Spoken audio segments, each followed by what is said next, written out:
Hello साथियों, मैं मुकेश भार्गव। इस यूट्यूब चैनल के माध्यम से हम कक्षा 10th के सामाजिक विज्ञान के कुछ लेसन तैयार करवाने का प्रयास करेंगे। तो कक्षा 10th के सामाजिक विज्ञान का पहला लेसन है स्वर्णिम भारत। स्वर्णिम भारत का जो काल है वो है प्रारंभ काल से, जहाँ से प्रारंभ हुआ है इतिहास, वहाँ से लगाकर 1206 ईसा तक। और इसका जो पहला इस लेसन का पहला टॉपिक है वो है महाजनपद काल, यानी उत्तर वैदिक के अंतर्गत आता है। इससे पहले जो प्राचीन काल के सिंधु सभ्यताएं, हड़प्पा सभ्यता, वैदिक काल, महाभारत काल, रामायण काल, वो भारत का स्वर्णिम इतिहास रह चुका है। तो हम पढ़ते हैं महाजनपद काल। तो जनपद, जनपद उस क्षेत्र को कहा जाता था, जन यानी जनता, और पद यानी पैर। प्राचीन काल में जनपद उन क्षेत्र को कहा जाता था जहाँ जनता अपना पैर रखती थी, यानी कि निवास करती थी। क्या करती थी? निवास करने वाले क्षेत्र को जनपद कहा जाता था।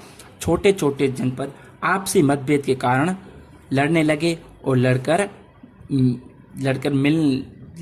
युद्ध होने लगा, और युद्ध होने से पश्चात छोटे छोटे जनपद किसी शक्तिशाली जनपद के अंतर्गत आ गए और वो मिलकर महाजनपद का रूप ले लिया।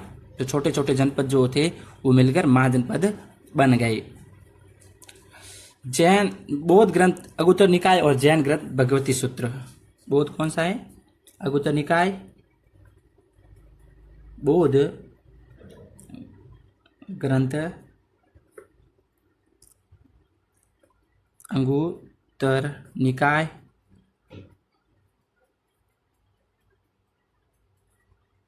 और जैन ग्रंथ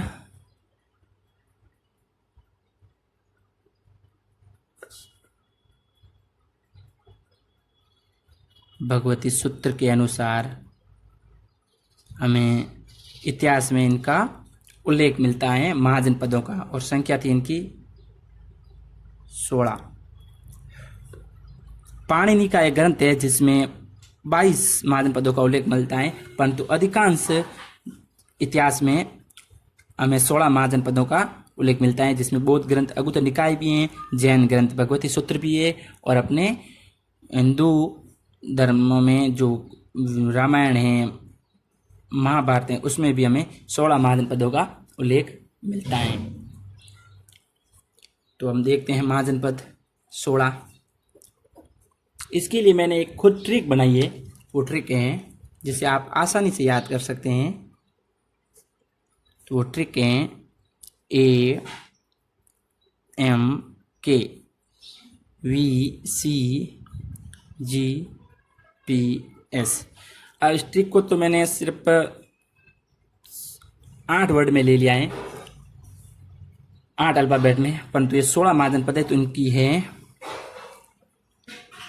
कोड 3342111। ये इनके कोड है। तो कोड कैसे हैं इनके माध्यम से हम जानते हैं। तो सबसे पहले देखते हैं, ए 3 है ना, तो 3A लिख देते हैं, ए।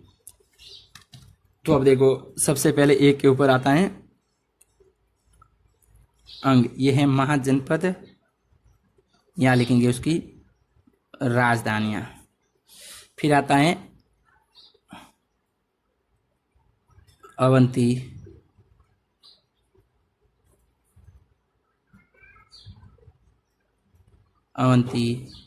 फिर आता है अस्मक। ये हो गए 3A कंप्लीट। फिर आते हैं 3M।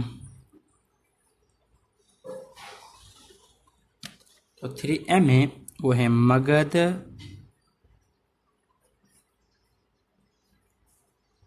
मल, मत्स्य। फिर हम लेते हैं 4K।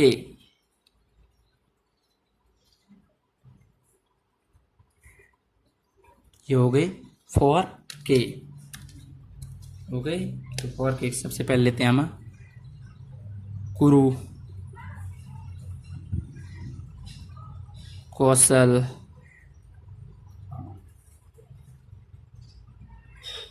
काशी, कम्बोज।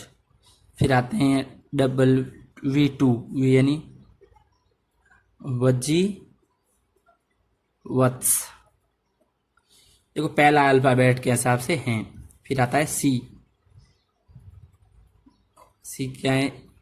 सी एक है ना, तो सी यानी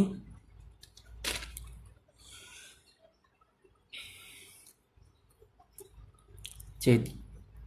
फिर आता है GPS। GPS जी यानी गांधार, पी यानी पांचाल, ऐसे यानी सूरसेन। वैसे आपको इनको जानने की काफ़ी ट्रिक मिल जाएगी, पर ये ट्रिक मैंने खुद बनाई है और मेरे हिसाब से सबसे आसान है। अब पढ़ते हैं हम इनकी राजधानियाँ। 16 हो गए, आप काउंट कर सकते हो। अब पढ़ते हैं इनकी राजधानियाँ। क्या पढ़ते हैं? इनकी राजधानियाँ। तो सबसे पहले पढ़ते हैं हम अंग। अंग की राजधानी है चंपा, राजधानी थी। अंग की राजधानी थी चंपा। अवंती, अवंती की राजधानी थी उज्जैन। क्या थी? उज्जैन। अस्मक, अस्मक की राजधानी थी पाटेली। मगध की थी राजगृह।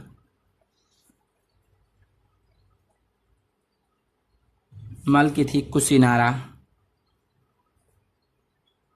मत्स्य की थी विराटनगर। कुशीनारा, विराट नगर। गांधार की थी तक्षशिला, तक्ष। पांचाल की थी ऐच्छत्र, ऐच्छत्र। शूरसेन की थी मथुरा। कुरु की थी इंद्रप्रस्थ। कौशल की थी अयोध्या। काशी की वाराणसी।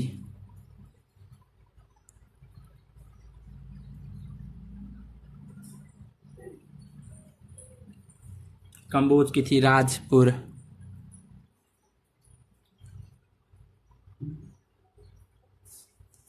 वज्जी की थी मिथिला।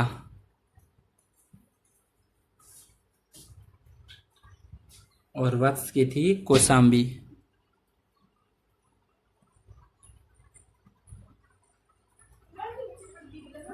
और चैदी की थी शक्तिमती। तो ये थे 16 महाजनपद और उनकी राजधानियाँ, जो एक बार आप देख सकते हैं, आसानी से समझ सकते हैं। और ये थी ट्रिक।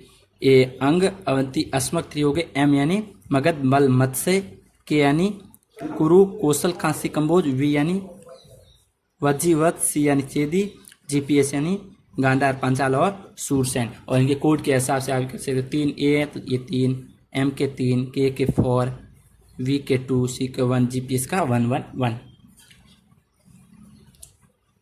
यहाँ पर शासन 2 प्रकार से किया जाता था। महाजनपद में जो शासन था वो 2 प्रकार का था। कैसा था? 2 प्रकार का। पहला था राजतंत्र। राजतंत्र क्या होता है? जहाँ पर शासन राजा करता है और वो भी वंशानुगत। राजा के बनने के बाद उसका पुत्र ही राजा बनता था, यानी कि परिवारजन में वंशानुगत। और दूसरा होता है गणतंत्र। क्या होता है? गणतंत्र, जहाँ पर जनता अपना राजा चुनती है। तो यहाँ पर जो थे वो थे, राजतंत्र में मगध है, वत्स है और अवंती है और मगध, अवंती, वत्स और वज्जी, ये 4 ऐसे थे जो बड़े और शक्तिशाली थे राजतंत्र में। बाकियों के अंदर ये जो चेदी है, मल है, यहाँ पर गणतंत्र था। क्या था? मत्स्य है, यहाँ पर गणतंत्र था। जनता खुद अपना शासक चुनती थी। फिर अगला टॉपिक पढ़ते हैं हम, राजस्थान में जनपद। राजस्थान में जनपद। राजस्थान में जनपद। सर्वप्रथम राजस्थान का जनपद पढ़ते हैं हम।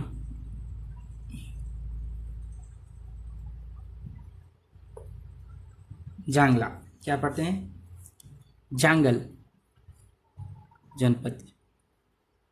वर्तमान में इसका क्षेत्र रहा है वो है बीकानेर,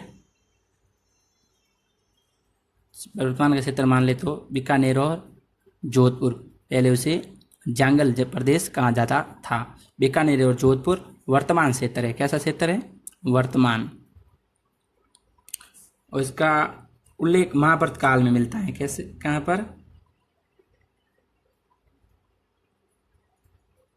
महाभारत काल में इसका उल्लेख मिलता है। और उस समय इन्हें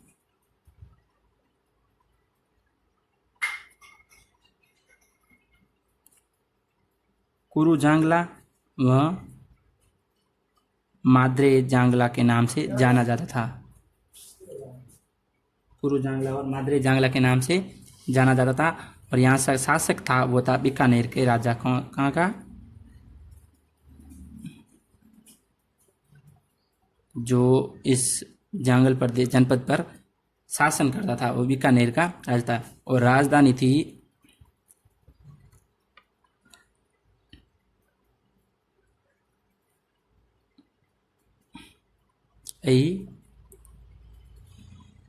छत्रपुर, छत्रपुर, वर्तमान में इसे नागौर कहा जाता है, क्या कहा जाता है, नागौर।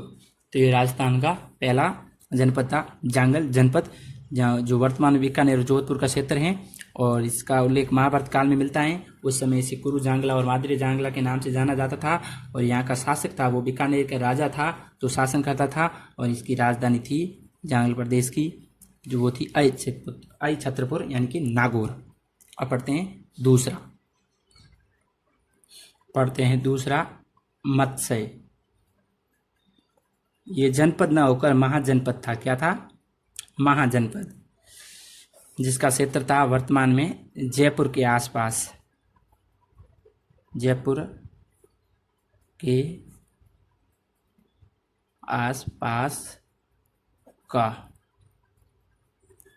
क्षेत्र।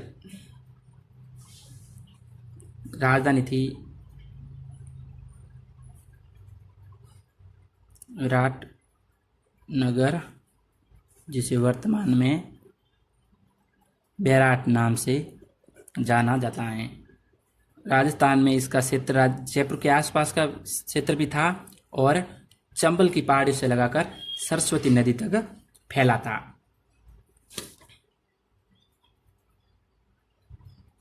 फिर आता है तीसरा सूरसेन,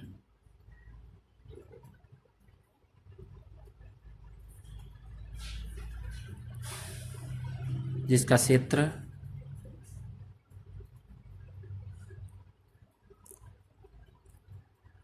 आधुनिक ब्रज, भरतपुर, धौलपुर, आगरा, मथुरा, और राजधानी थी मथुरा। यहाँ पर यदुवंशियों का राज था, यानी यादव वंशियों का, जहाँ पर श्री कृष्ण का संबंध भी यही इसी महाजनपद से है। अगला आता है चौथा सिवी। ये एक पंजाबी जाति थी जो वर्तमान में मेवाड़ में निवास करती हैं, मेवाड़ में निवास, वर्तमान में मेवाड़ में पंजाबी जाति थी जो वर्तमान में मेवाड़ में निवास करती है। और इसका जो जनपद का क्षेत्र था वो वर्तमान में पाकिस्तान में बताया जाता है। कहाँ बताया जाता है, पाकिस्तान में, जिसे शोरकोट के नाम से जाना जाता है वर्तमान में। जो क्षेत्र हैं पाकिस्तान के वर्तमान शोरकोट को माना जाता है। जनपद में शासन गणतंत्र रूप से होता था। जनपदों में जो शासन होता था वो गणतंत्र था। कैसा था, गणतंत्र। और गणतंत्र में जो मेन सभा थी वो थी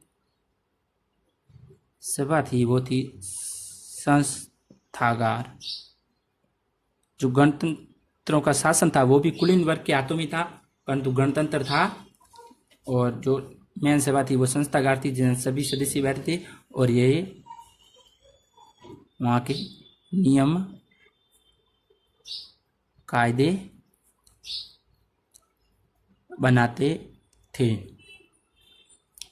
तो ये था आज का अपना टॉपिक महाजनपद, जो क्लास 10 तक